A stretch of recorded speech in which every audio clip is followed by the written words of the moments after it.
¿Qué tal, amigos y amigas? Bienvenidos al canal El Cuarto Momento. Buenos días, buenas tardes, buenas noches, del lugar y momento que nos están viendo.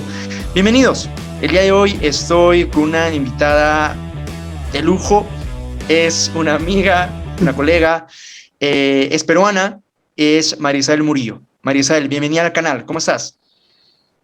Muchas gracias, Luis, por la invitación. Muy bien. Y bueno, saludo a toda la audiencia y todos los que nos están viendo con buenos días, buenas tardes y buenas noches. Creo que es lo correcto. Así es, así es, así es. Bueno, tú estás allá en Lima, yo acá en México, nos llevamos una hora de diferencia. Aquí son las 7:20, creo que allá son las 8:20, algo así. Sí, ¿Sí? 8:20, exacto. Bueno, sí. Eh, Aquí la gente del canal ya sabe la dinámica, pues que estamos en la línea de tubo de ensayo. Tubo de ensayo es una parte del canal que habla de ciencia. Y para mí es muy importante en esta oportunidad tu presencia. ¿Por qué? Porque vamos a hablar de algo que tú sabes muy bien, que sabemos muy bien, que hemos estado pues, en ese contexto más de un par de años, que son los estudios de impacto ambiental. Quise invitarte en esta oportunidad porque estábamos con una serie sobre recursos naturales. Eran 4 entrevistas y me pareció pertinente cerrar con una entrevista más. En este caso es la tuya, Marisabel. Y vamos a hablar de los estudios de impacto ambiental. Ya nos vas a explicar bien qué es esto de los estudios de impacto. Suena un poco remombante, ¿no? Ambiental. Pero bueno, cuéntanos, ¿cómo están por allá? ¿Cómo estás? Bien, muy bien, muchas gracias. En verdad, gracias por la oportunidad. Creo que se habla mucho justamente de los estudios de impacto ambiental y creo que es una oportunidad para desmitificar en cierta manera, ¿no? Porque hay mucha posición tal vez a favor, otros en contra, no se piensa, no se cree que hay un tema técnico fuerte detrás. Y obviamente no solamente hay un tema técnico que es el estudio de impacto ambiental, sino también es un tema social en el sentido del proceso mismo de participación ciudadana, ¿no? Son dos aspectos que van de la mano, ¿no? Claro, no estoy diciendo que lo social no es técnico, ojo, yo pienso todo lo contrario. No, por eso decía participación ciudadana, así es. Por eso es que hablaba de la participación ciudadana, porque hay la necesidad, pues, justamente de socializar y difundir todo el proceso, ¿no? Pero en realidad lo primero que tenemos que empezar pues, es decir qué es un instrumento, qué es un estudio de impacto ambiental, ¿no? Sí, y antes, lo primero, pues, que... Sí, antes de entrar a eso, justo te hacía la pregunta de cómo estabas por allá, porque pues por noticias sabemos de que hay un contexto sociopolítico, socioambiental un poco complicado en Perú, pero es una realidad que se replica en la gran parte de América Latina, o donde existen proyectos de extracción de recursos naturales, en este caso recursos naturales no renovables. Por ahí iba la pregunta, y antes de comenzar, permítame por favor presentarte, para mí es muy, muy importante, y que los amigos que nos estén viendo sepan pues un poco más de ti. Marisabel Murillo es geógrafa por la Pontificia Universidad Católica del Perú, la PUC, es Magíster Sensae en Ciencias Ambientales por la Universidad Nacional Agraria La Molina, también en Perú. Bueno, Marisabel tiene una amplia experiencia en docencia universitaria, en asesoría y consultoría socioambiental, en temas relacionados a la elaboración y o certificación de instrumentos de gestión ambiental en los sectores de transporte, minería y electricidad, entre otros. Marisabel tiene experiencia de trabajo en el Servicio Nacional de Certificación Ambiental para las Inversiones Sostenibles, el SENACE, en Perú. Ha sido directora de la Dirección de Evaluación Ambiental para Proyectos de Infraestructura, en el DEIN, y asesora de Presidencia Ejecutiva. Y anteriormente ha sido pues líder en la consultora ambiental Golder Associates Perú. También ha trabajado en la compañía de Minas Buenaventura, entre otros. Actualmente, Marisabel se desempeña como consultora en temas socioambientales para diversas empresas consultoras. Como ven, nuestra invitada de hoy tiene una amplia experiencia en el sector y pues creo que es autoridad para poder decir, no solamente a la gente de Perú, sino en América Latina, qué son, ahora sí, qué son los estudios de impacto ambiental, Marisabel. Gracias. Y solamente para para los amigos de México, el SENASA es como el Semarnat, ¿no es cierto? En el sentido, pues, que es la institución que se encarga justamente de la certificación ambiental, ¿no? Y bueno, sí, mencionaste cómo estábamos y complicados. Yo creo que finalmente, independientemente de los gobiernos que uno tenga, hay muy pocos gobiernos que tienen una visión más de conservación de la parte ambiental, ¿no? Entonces, y eso llama justamente a la importancia de los instrumentos de gestión ambiental, ¿no?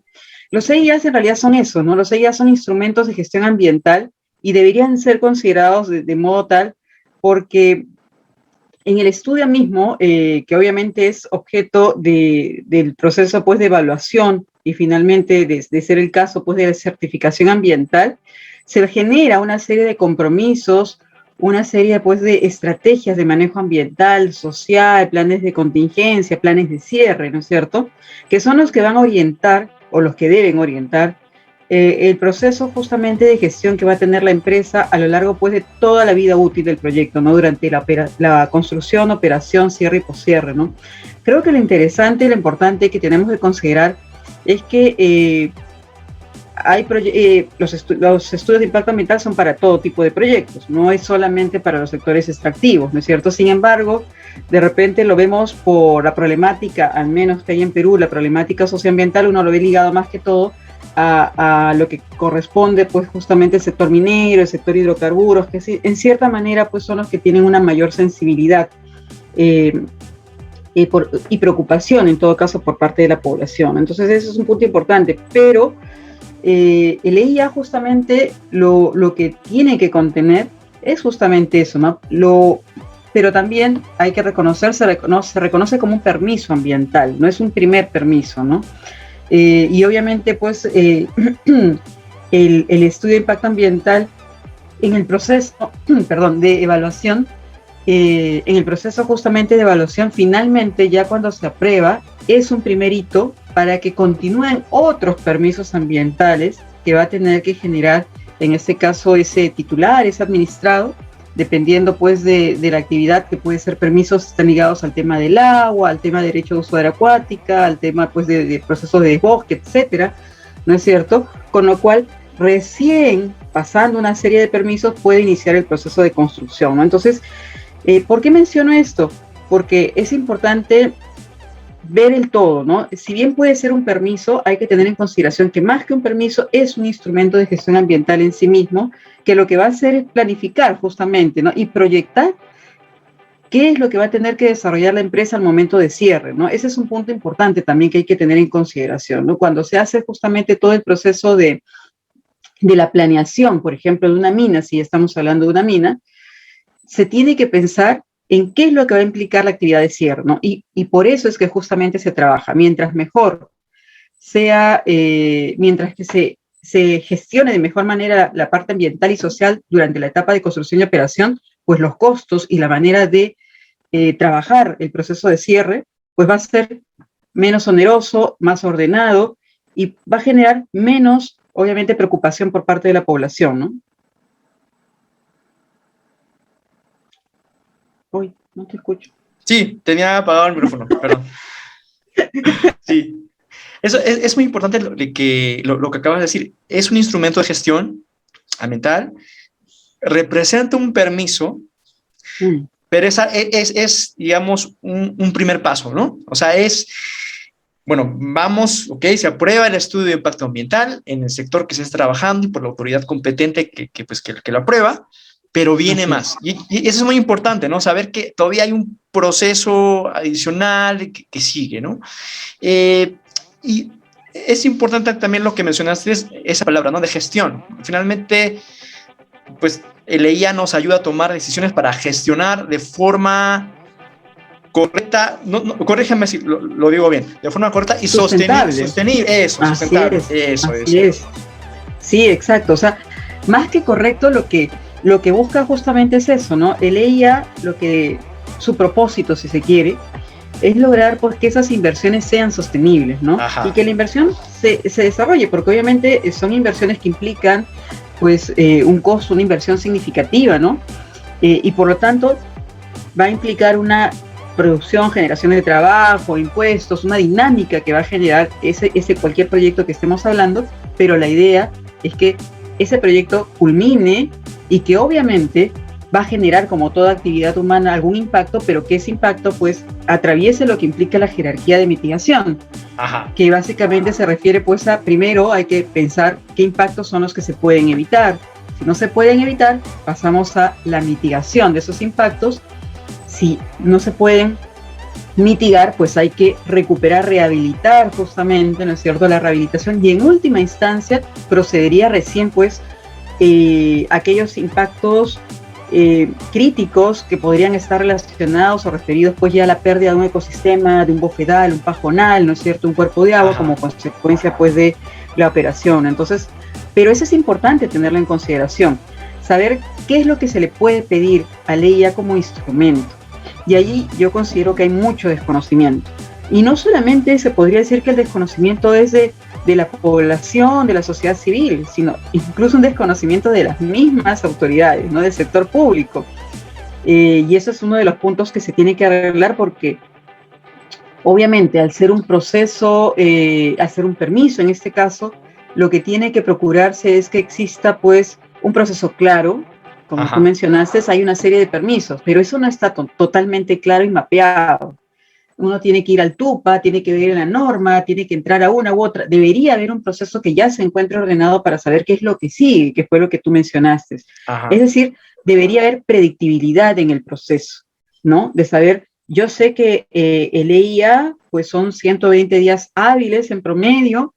Si estoy haciendo un ITS, son unos 15 días hábiles en promedio, ¿no? Y si van a venir posteriores permisos, ¿qué es lo que implica, no?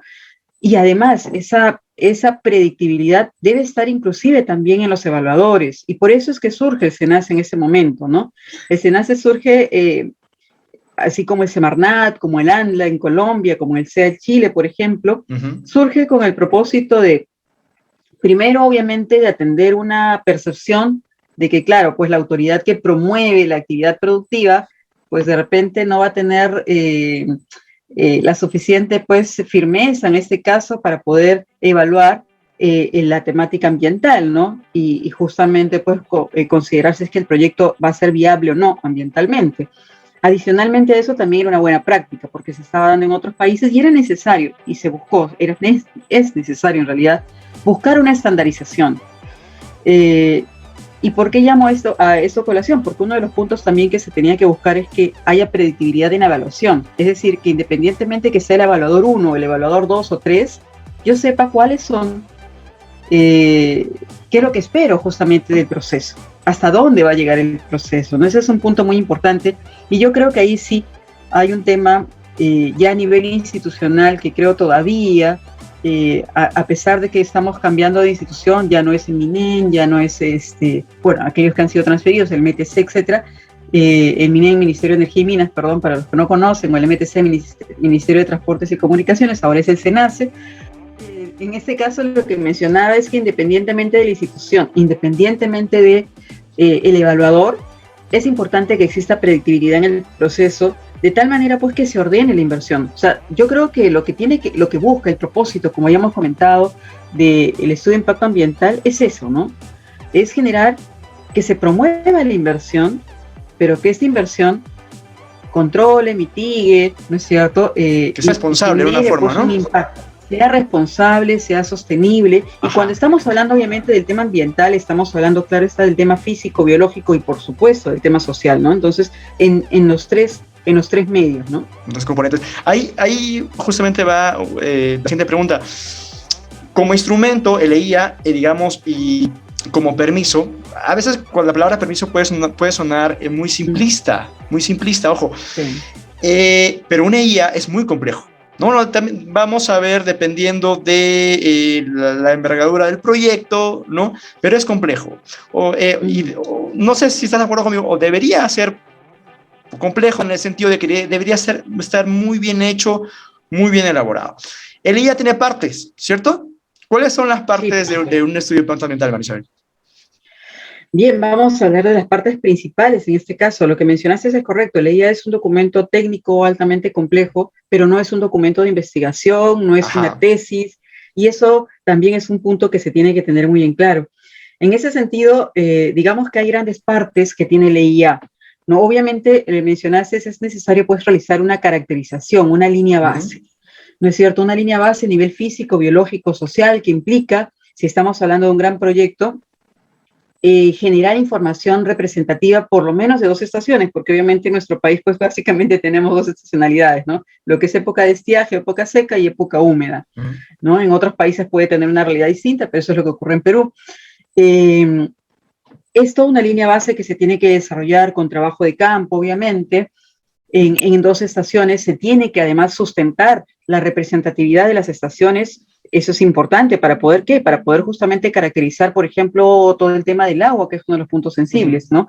¿Cuáles son esos manantiales, no es cierto?, que van a tener una presencia permanente, estacional, efímera, ¿no? ¿Qué poblaciones son las que hacen uso de esos manantiales? ¿Cuáles son los usuarios? Entonces, ahí se tiene que establecer una línea base, pero lo interesante y lo que se debe llegar es que sea una línea base analítica y no un compendio de temas a las aves, mamíferos, reptiles, ¿no? Y viene la parte social, el distrito ABC o la comunidad ABC, ¿no? Eso no es rico, eso no ayuda. Es decir, se tendría porque no se ha llegado, se tendría y se debería llegar a una línea base analítica en la que se requiera justamente, pues, una evaluación más integral entre los consultores, que son la parte técnica que lo evalúa. Esa claro, es por una parte. Sí, claro, ahí me pongo a pensar en lo siguiente, ¿no? Es cierto lo que mencionas, tiene que ser una línea base muy bien hecha en todos los componentes, porque sin línea base no hay evaluación de impacto, ¿no es cierto? Así es. En realidad, la línea base tiene bastantes propósitos, ¿no es cierto? La línea base, conjuntamente con la descripción del proyecto, vas a poder definir cuáles son los impactos que va a generar ese proyecto, ¿no es cierto? O sea, se tiene, pues, si este proyecto está en un desierto, puede generar mayor material particulado, cuál es la distancia, por ejemplo, a los receptores o a la población, la dirección de los vientos, ¿no es cierto? De acuerdo a la dirección de los vientos, por ejemplo, puede ir o no hacia el receptor. Eso también está ligado, por ejemplo, con las voladuras. Se relaciona con varios aspectos, ¿no? Pero adicionalmente, las estrategias de manejo no son estrategias de manejo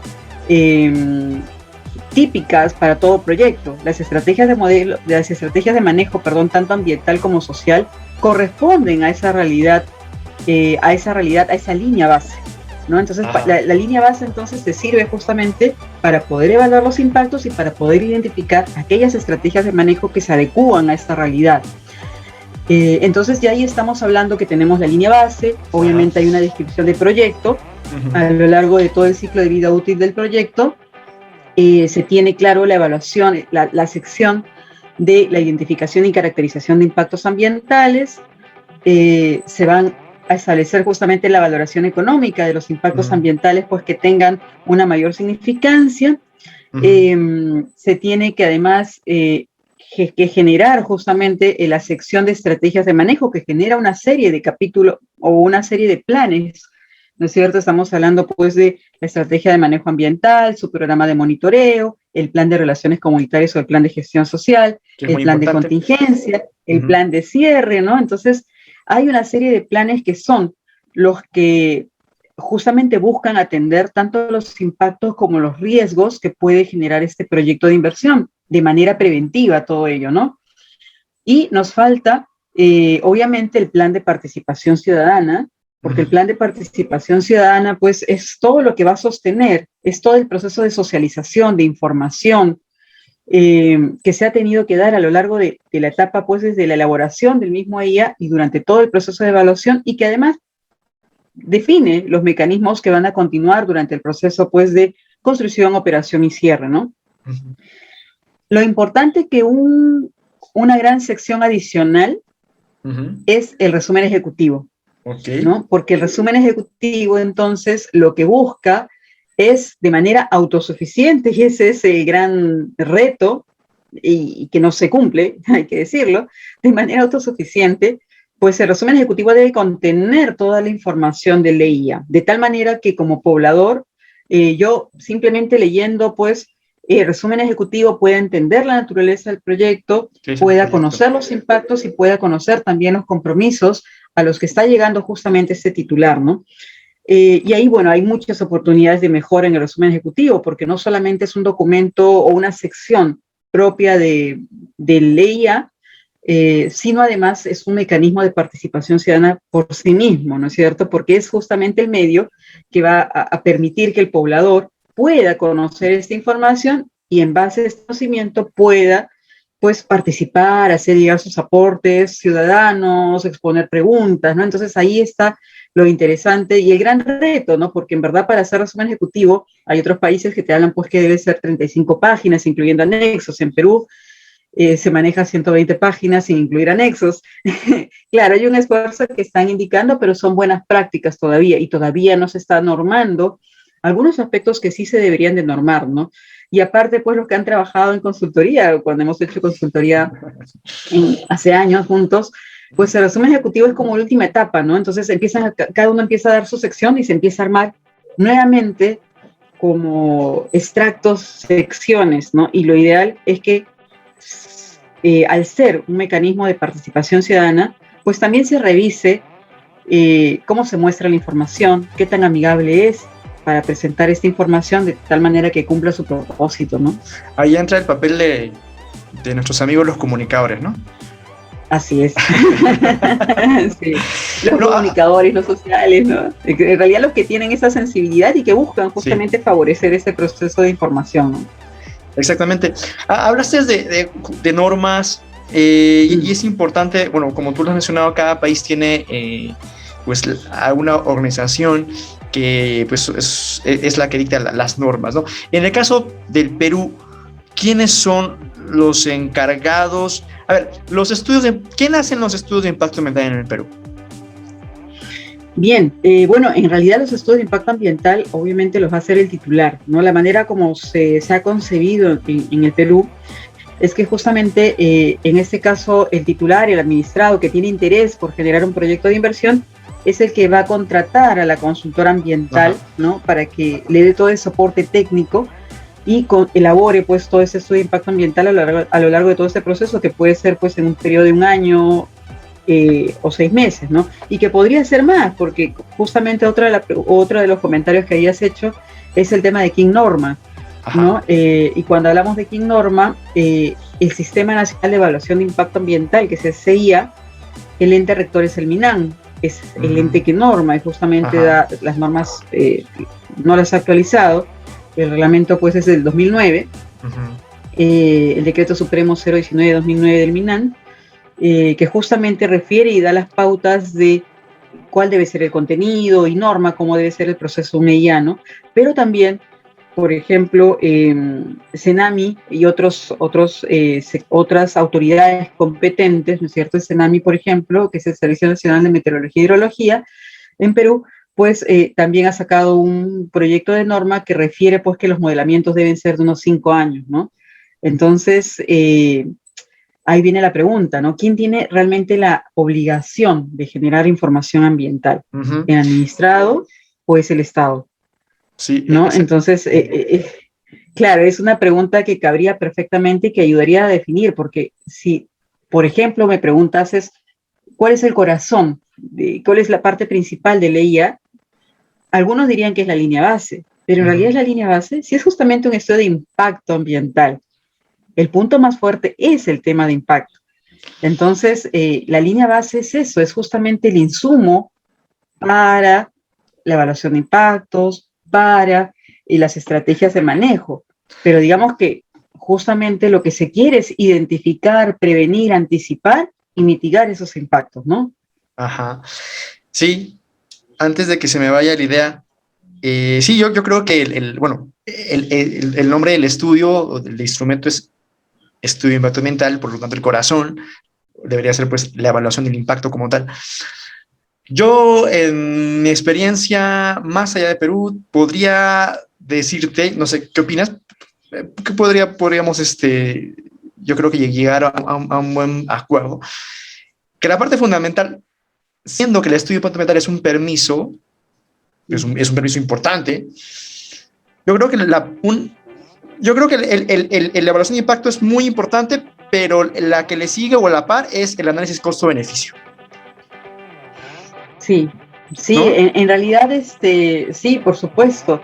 El tema de valoración, el tema de costo-beneficio, yo creo que son dos secciones que no se le está dando realmente la suficiente importancia, pero que claro, lo que está ayudando justamente es finalmente llevar a cifras para saber cuál es ese impacto, qué es lo que se puede hacer, qué es lo positivo que puede generar un proyecto, qué es lo negativo que puede generar y establecer justamente un costo-oportunidad, ¿no? Ajá. Creo que ese es un punto, sí, evidentemente importante, y claro, va a depender ya de la magnitud del mismo proyecto. Hay otra sección muy importante que puede ser un plan de compensación o que también puede ser un plan de reasentamiento, si es que ya estamos hablando pues de impactos de mayor significancia, ¿no? Sí, me puse a empezar un poco en este análisis de costo-beneficio porque este balance, pues vamos a decirlo antes muy simple, ¿no? De lo bueno y lo malo del proyecto, pues para que un proyecto sea viable, finalmente, tanto ambiental como socialmente hablando, pues tiene que ser positivo, ¿no? Porque ¿qué pasa si cuando hago un balance en el costo-beneficio y el saldo es negativo? Entonces, obviamente claro, ese proyecto no va, ¿no? Y justamente también yo creo que es importante mencionar esto porque en el contexto en que nuestros países viven, ¿no? Sabemos, y es algo que yo te lo escuché a ti mencionarlo muchas veces, de que un proyecto puede tener una licencia ambiental. O sea, puede aprobarse, ¿no? La autoridad, pues, que hemos hablado en su momento, la puede aprobar, pero la gente no, la gente del área de influencia no, entonces no tiene una licencia social, que es lo que tú mencionabas. Ahorita vemos que en Perú está sucediendo todo esto. ¿Qué opinas? Y ahí va mi siguiente pregunta para armarla mejor. Claro. Sí están sirviendo los estudios de impacto ambiental como instrumento de gestión ambiental en el Perú, por lo menos. ¿Qué opinas? ¿Qué faltan? ¿Qué está bien? ¿Qué está mal? Son preguntas bien amplias, pero súper interesantes porque lo primero que estás mencionando, el tema de la licencia social, pues en realidad la licencia social sinceramente no está todavía definida, se maneja en el argot justamente que trabajamos y que hablamos de ese tipo de proyectos, ¿no es cierto? Sin embargo, siempre es importante diferenciar pues la legalidad de la legitimidad, ¿no? Y uno de los puntos importantes es que, por supuesto, si es un proyecto que va a generar impacto, pues tiene que tener un relacionamiento comunitario, sólido, ¿no es cierto?, transparente, permanente, a lo largo de las diferentes etapas del proyecto. Hay uno de los temas que se relaciona con la última pregunta que estás haciendo, si están funcionando o no. Y relacionado primero con esta primera pregunta que me has hecho, creo que es importante tener en consideración en nuestra realidad los proyectos, por ejemplo, extractivos, que son los que están teniendo mayores conflictos socioambientales, se desarrollan justamente en las zonas altoandinas o en las zonas pues, de la Amazonía, en donde la presencia del Estado tiende a ser bastante más reducida, por no decirlo menos. Y obviamente, pues, ante esta necesidad de generar, por ejemplo, de poder acceder a servicios, a mercados, a buenas carreteras, a una infraestructura mejor, por ejemplo, en los colegios, el poblador, pues, gira la mirada y empieza a interactuar, no con el Estado como debería ser, sino empieza a interactuar y a pedir, en realidad, a gestionar, a negociar ya servicios, accesos con el titular, en este caso con el administrado, ¿no? Entonces yo creo que en muchas de las cosas para decir por qué no están funcionando en Perú, qué es lo que está pasando y qué está pasando con estos conflictos socioambientales, está ligado también, considero yo, y obviamente puede ser totalmente discutible, pero yo creo que es una de las aristas, por lo menos, que se debería tener en cuenta, con esta falta de presencia del Estado. Y por eso, en un momento,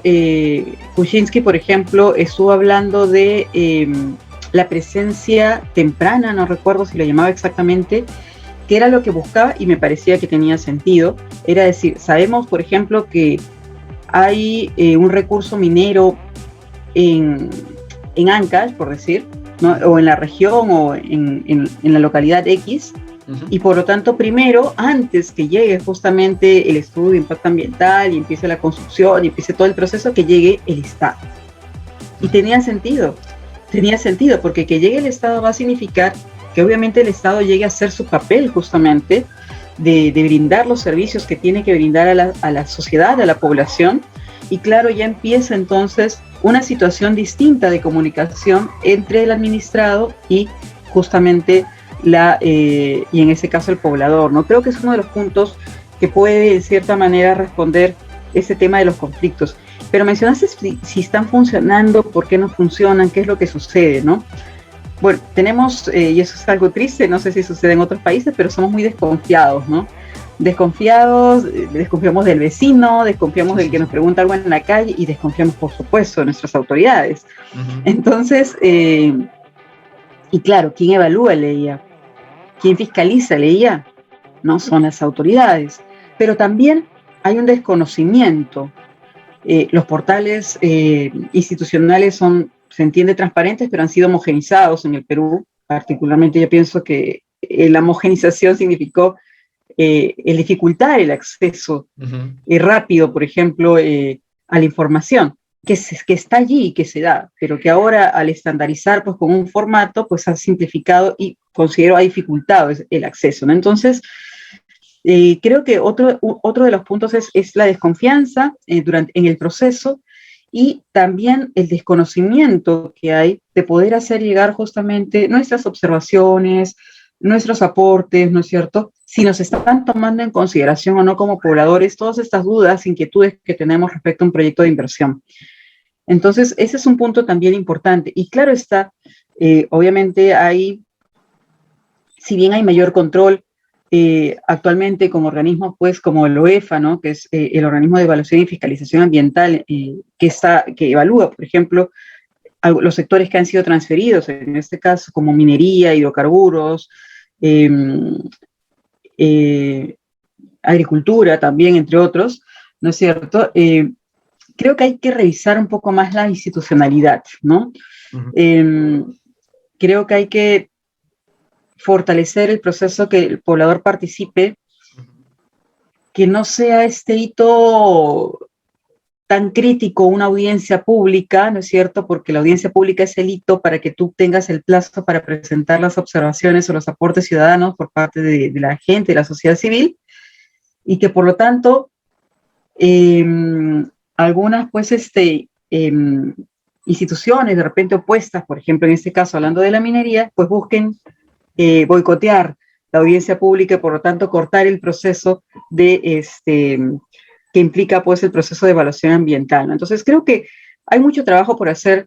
Creo que también obviamente el recuerdo, la percepción de los pasivos ambientales pues no ayuda, claro está, no ayuda, y no solamente no ayuda el hecho de que, claro, se han identificado, pero no están siendo atendidos, no están siendo gestionados, y esa es la responsabilidad del Estado nuevamente, ¿no? Entonces, hay muchas aristas, hay mucha desconfianza, también se considera un instrumento altamente técnico, debería simplificarse, algunos pues dicen que es un permiso más que en otros países implica menos tiempo, y claro, podríamos compararlo como se hizo en muchos momentos para ver qué es lo que sucede en otros países, cuál es la realidad.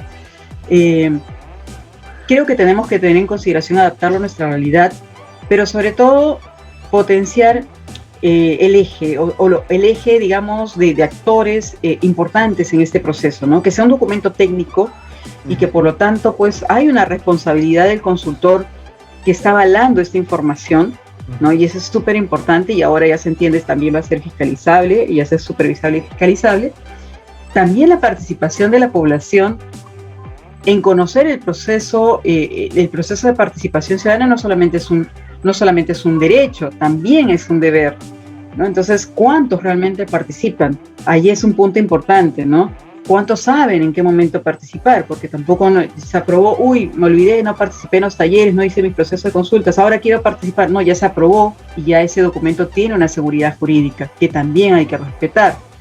Y obviamente el papel del Estado, de las autoridades competentes, ¿no es cierto?, para poder generar un proceso pues que sea predictible, confiable, participativo, técnico, ¿no es cierto? De tal manera pues que se logre esta confianza, ¿no? Esta confianza en el instrumento y claro, por supuesto también se logre que ese instrumento, que ese IA pues se constituya un instrumento de gestión ambiental para la empresa, ¿no es cierto? Para que pueda gestionar todo su proceso ambiental, pero también un instrumento completo para que el OEFA o la autoridad competente, la EFA, que es la entidad de fiscalización ambiental, si es que ha sido transferido o no ha sido transferido todavía a la OEFA, pueda justamente desarrollar su papel y ese IA pueda ser un insumo. También eso es muy importante, ¿no? Porque a lo largo del proceso, y OEFA tiene, por ejemplo, un documento un poco más antiguo cuando inició justamente funciones, y encontraron pues algunos EIAs muy antiguos en que, por ejemplo, se decía pues que iba a haber vertimiento en una laguna, de efluentes en una laguna, pero no se había evaluado cuál era la calidad de las aguas de esa laguna. Entonces, ¿cómo saber cuál es el impacto por el efluente? O sea, claro, o sea, prácticamente lo que estaban haciendo ahí es dejarlo sin posibilidad a la autoridad supervisora y fiscalizadora de poder hacer su papel, porque si de repente estaba superando no los secas, puede ser parte de la línea base, porque puede ser parte pues, de un proceso anterior, pasivos, la mineralización propia de la zona, o puede ser producto de ese proyecto de inversión que está generando un impacto, ¿no? Entonces, allí se nota, por ejemplo, en ese caso, por qué es tan importante tener un estudio completo, por qué es importante que las autoridades participen a lo largo de todo el proceso, pero también con reglas claras para que la inversión pueda darse y obviamente con un impacto mitigado, controlado, ¿no es cierto? Exactamente. Es muy complejo, ¿no? Te he escuchado pues, relatar más o menos el proceso que se vive finalmente para llegar a ese permiso, para que el proyecto empiece a construir y luego operar. Es complejo, ¿no? Es complejo. Me da la impresión que en algunos casos es tardado. Acabas de mencionar que en algunos casos, en algunas experiencias fuera de Perú, pues no es tan tardado como en el Perú. ¿Qué opinas de lo siguiente? ¿Qué opinas de la siguiente idea? ¿Crees que el gobierno, no necesariamente el gobierno de turno, sino el gobierno en general, que, bueno, cada unos 5 años, qué sé yo, ¿no? Conforme también vayan cambiando las cosas en el mundo. ¿Crees que el gobierno finalmente cambie las reglas de juego en el sentido de que autorice que los estudios de impacto ambiental solamente puedan ser elaborados por ciertos actores? Por ejemplo, en algunos países y en algunos casos, los estudios de impacto ambiental pueden ser realizados no necesariamente por consultoras registradas, pueden ser ejecutados por tal vez las personas más representativas del lugar, del área de influencia, por universidades, qué sé yo. Entonces, dado pues que justamente hablábamos de la legitimidad y de la licencia, ¿no? Y que a veces hay en las audiencias incluso, ¿no? Hay gente que objeta, ¿sabes qué? Para mí, ese estudio, ese informe, esos resultados de la parte, no sé, biológica no son los que yo creo que son, ¿no? Entonces, ¿crees que en algún momento, y dado, por ejemplo, que se nos viene encima la descentralización como una política de modernización del Estado, no sé, hasta de repente el gobierno central puede decir, los EIA solamente lo hacen los gobiernos locales, ¿no? Las universidades con los gobiernos locales del área de influencia tal. ¿Crees que eso puede irse dando? ¿Que va a cambiar en el tiempo? Puede cambiar en el tiempo, en realidad. Yo creo que lo primero es desarrollar fortalezas, desarrollar capacidades. Obviamente, las consultoras ambientales... una universidad no tiene necesariamente los diferentes profesionales que participan en una consultoría, ¿no? En la consultora ambiental. Ese es un punto que tenemos que tener en consideración, ¿no? O sea, puedo ser, como mencionaste, es un personaje ilustre, puedo conocer mucha información, pero obviamente vas a necesitar de un hidrólogo, alguien que maneje el tema de agua, alguien que haga modelamientos, alguien que maneje todo lo que implica por modelamientos, por ejemplo, de aire, material particulado, que desarrolle, por ejemplo, el tema de de sistemas de información geográfica para poder mostrar justamente la información, ¿no? Entonces, necesitas un grupo, ¿no? Necesitas profesionales con diferente expertise, ¿no? Para poder atender todas las aristas, todo el contenido que tiene una IA, ¿no? Al ser justamente, al involucrar el medio físico, biológico y social, termina siendo bastante más amplio, ¿no? Es más, ni siquiera un solo sociólogo, un solo economista puede hacer el componente social. Necesitas un sociólogo, un economista, posiblemente un comunicador, de repente tienes restos arqueológicos, necesitas un antropólogo, ¿no? Entonces, y claro, un geógrafo, que yo también soy, ¿no? Entonces puedes necesitar diferentes profesionales, o sea, y así va a suceder con cada uno de los puntos. Podría ser que se dé el cambio, sí, en alguna manera hemos escuchado y se ha escuchado pues de que hay cierta desconfianza. Finalmente pues la consultora termina siendo contratada, ¿no es cierto?, por el titular, ¿no?, por el administrado, ¿no?, por el interesado, digamos, en el proyecto, ¿no? Sí, podría ser percibido de esa manera, ¿no? Podría ser percibido que tal vez no haya mucha imparcialidad. Eso va a depender también, yo creo, pues de la ética de la consultora ambiental, ¿no?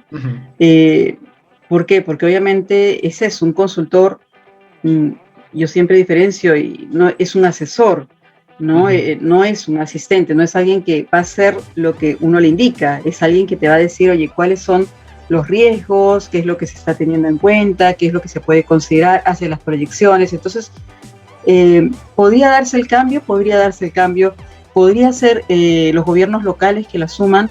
Bueno, particularmente ahí sí tengo mis dudas, porque, y de repente todos podrían saltarme, el tema pues es que he visto por consultoría justamente y por el mismo trabajo en el SENACE, por ejemplo, para todo lo que implica el sector transportes, las principales titulares es justamente el Estado. El principal titular es el Estado, ¿no? Provías nacional, provías descentralizado, gobiernos locales, y sinceramente son los que tienen más temas por aprender, por no decirlo menos, por decirlo de manera más agradable, ¿no? Entonces hay mucha necesidad, mucho requerimiento pues de estandarizar y de elevar el nivel, y eso pues implica conocimiento del marco normativo, eso implica manejo técnico, y eso implica tener en cuenta pues que sacarnos esa idea de la mente que solamente son los proyectos extractivos que van a generar impactos ambientales. No, un puente, una carretera va a generar igual impactos ambientales. Obviamente tiene el impacto positivo, como mencionaste, de la conectividad. Por supuesto que sí, le va a aperturar y llegar a mercados, a comercios, llegar justamente a acceder a servicios. Claro que sí, pero no podemos negar por eso que hay una serie también de impactos físicos, biológicos, sociales, culturales que se pueden desarrollar, ¿no? Pensemos, por ejemplo, en el proyecto de hidrovías, ¿no?, que son necesarios, ¿no? Y comparemos, por ejemplo, un proyecto de una carretera que implica apertura de trocha, que implica desbosque, ¿no es cierto?, y alteración en todo el ecosistema, porque no solamente se da en el proceso de desbosque, sino ya se genera hacia los lados, y el tema cultural, se va a dar, ¿no es cierto? Hay una serie de impactos que tienen que ser identificados. Entonces, yo sí pensaría que tal vez todavía puede ser, no sé, el momento de trasladarlo, esta información, a terceros. Sí, hay sectores que sí te permiten, como de manera individual, trabajar estudios, obviamente más pequeños, no una IA, pero puede ser una declaración de impacto ambiental, por ejemplo, ¿no?, que ya puede ser, dado que son impactos leves, puede ser pues 2 o 3 especialistas que lo trabajen, ¿no? Pero yo creo que hay que evaluarlo en todo caso. Creo que sí se debe sostener y fortalecer el tema técnico de la IA, y sobre todo fortalecer la confianza, ¿no?, para que se busquen mejores opciones si es que tienen que haber cambios, ¿no? Por todo cambio es bueno, pero también genera riesgos, ¿no? Sí, claro. Sí, yo te lo mencionaba justamente como para llegar a esta idea. Primero que las fortalezas pues en el sector público en nuestros países, pues sí, a veces es muy limitada, ¿no? Y justamente descentralizar fortalezas, o cuando, más dicho, cuando descentralizamos funciones, no solamente descentralizamos fortalezas, sino también debilidades, y generalmente más las debilidades que las fortalezas, ¿no? Claro. Entonces, eso pues lo hace muy complejo. En algunos países, ¿no? Esta figura de que pues lo hacen personas, no, pues, digamos, naturales, por decirlo así, Así es. ¿no? Funciona, ¿no? En otros no. En nuestro país, yo podría decirte que creo que Perú, a pesar de que tiene muchas deficiencias y que todavía estamos en camino a, yo creo que ha hecho o ha avanzado bastante en comparación con sus vecinos más cercanos de América del Sur en materia de evaluación del impacto ambiental. Creyera yo que incluso habría que darle muchas más potestades al Ministerio del Ambiente y a las direcciones que acompañan, ¿no? Y la parte ambiental, a veces, María Isabel, y tal vez que podríamos ir cerrando la entrevista con esta idea, ¿no? A veces la parte ambiental, para algunos, generalmente para los tomadores de decisiones en el sector público, es un tema complicado, ¿no? Yo recuerdo la experiencia en Ecuador, cuando, pues, bajo la ideología del gobierno, bajo la ideología del buen vivir, ¿no? Esta conexión con la naturaleza y más que tenía el gobierno de Correa, se encontró reservas de petróleo en un área protegida. Y va a ser protegida tanto, ¿no? Hasta cuando se necesite ese recurso, ¿no? Que era el petróleo, ¿no? Y eso es muy complicado, ¿no? Entonces, a veces, sí, ¿no? Por un lado, el Ministerio del Ambiente dice, oye, no podemos hacer esto, ¿no? Por la preservación y conservación de los servicios ecosistémicos y más. Pero por otro lado, somos países que dependemos extremadamente de nuestros recursos extractivos, de nuestros recursos no renovables, ¿no? Entonces, hay como este trade-off, esta disyuntiva, ¿no? ¿Qué opinas? ¿Qué opinas de cómo está el fortalecimiento en general del sector público y en general tal vez de como sociedad peruana de la parte ambiental? ¿Sí le interesa la parte ambiental? ¿Ha ido subiendo ese interés? ¿No? Bueno, te voy a decir mi percepción en realidad. Pienso que no se le da mucha importancia. Ok, es una respuesta contundente. Sí, es muy tajante. Está bien. Es lo que pienso. Y mira, y la pandemia es la que nos puede dar justamente la respuesta, ¿no? Porque en verdad hemos sido expuestos a una pandemia. En muchos casos, bueno, hay diferentes opiniones respecto a cómo surge la pandemia, pero una de ellas justamente es cómo el hombre ha ido destruyendo los hábitats, cómo hemos ingresado y hemos alterado justamente y hemos ingresado también al ambiente de virus al que no estábamos expuestos, ¿no? Obviamente hay otras posiciones y otras teorías, por supuesto, pero esa es una totalmente válida. Y creo que ni teniendo justamente, ni siguiendo sufriendo, ni estando sufriendo, mejor dicho, el impacto de la pandemia, aún así me parece que no estamos reconociendo la importancia del tema ambiental y termina siendo como algo superfluo, ¿no? Si tenemos tiempo, si se puede, pero primero, como tú bien mencionas, priorizamos pues el desarrollo, el corto plazo, la conectividad, la comunicación, el uso de los recursos. Hay que aprovechar el momento, por supuesto, si estamos en un buen momento de precios, podemos aprovecharlo, pero eso no implica que no tengamos en mente el aprovechamiento sostenible, ¿no? Entonces yo creo que ese es el tema, o sea, nadie indica que no debes usar los recursos. Sabemos que en toda nuestra actividad, el compartir, el estar aquí en uno u otro país, nos hemos desplazado, hay impactos. Pero lo que tenemos que tener en consideración es que la naturaleza misma nos está indicando de diferentes maneras que estamos dentro de un ecosistema grande, que es la Tierra, y que obviamente, así como nosotros impactamos, la naturaleza también reacciona, ¿no? Yo creo que es el momento de valorar realmente cuál es el cuidado que tenemos que tener desde nuestra posición muy individual, y yo creo que a nivel institucional es uno de los puntos que tristemente considero, al menos en el país todavía no se potencia, ¿no? Porque realmente cuando uno ve pues la selección, y no estamos hablando de este gobierno, para hablar en general, la selección pues de los diferentes ministros, justamente pues cuál es el expertise que tienen para ser ministros, ¿no? O sea, no es porque solamente yo llevo una bolsa en el bolsillo y me preocupo por el plástico, no, o sea, tengo que entrar realmente cuáles son los temas importantes, qué es lo que voy a hacer justamente en todas las dimensiones, cómo llevar a estandarizar. Hay muchas normas en Perú, cómo hacerlas cumplir, cómo establecer justamente que las diferentes instituciones se fortalezcan, ¿no? Y por ejemplo, para muestra un botón, ¿no? El SENACE debió de concluir de acuerdo a la norma al 2021, este año, la transferencia de todos los sectores. Ajá. Es decir, justamente se creó como un organismo técnico especializado, un OTE, ¿no es cierto?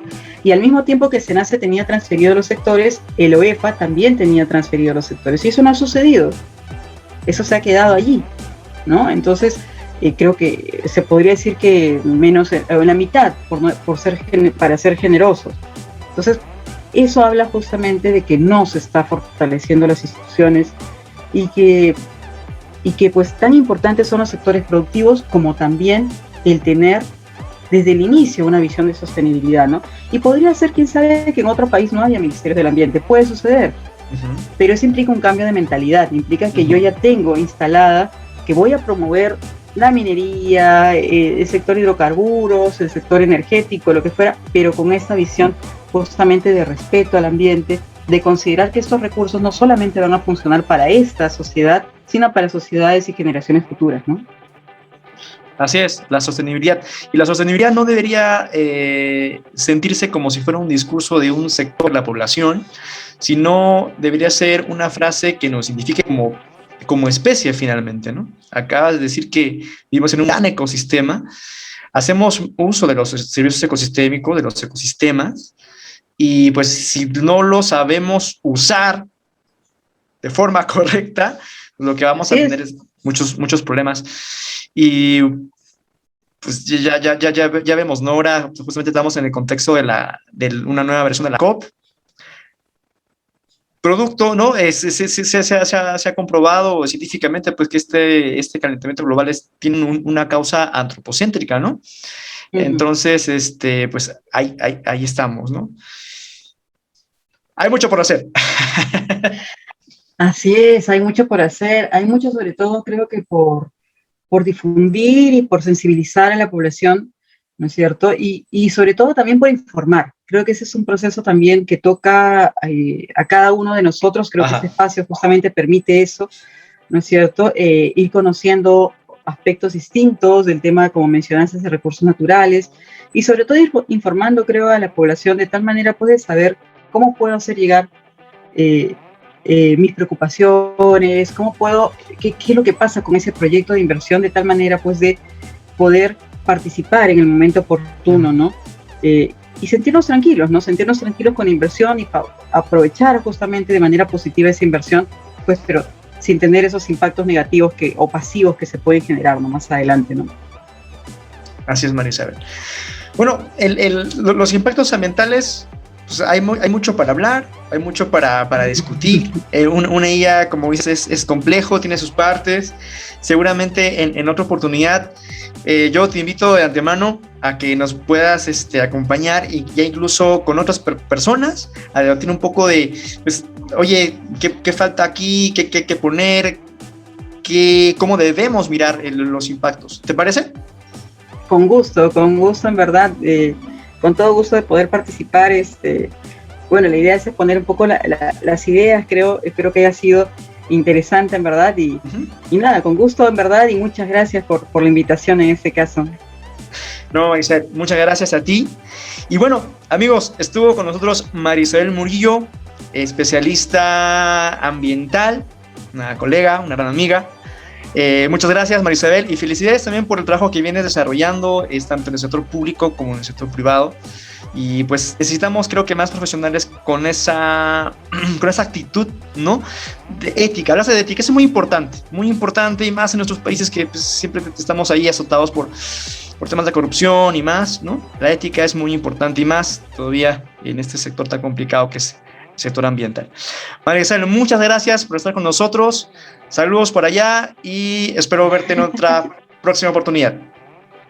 Muchas gracias, Luis, y te felicito por ese espacio. Muchas gracias y buenas noches con todos. Gracias. Adiós.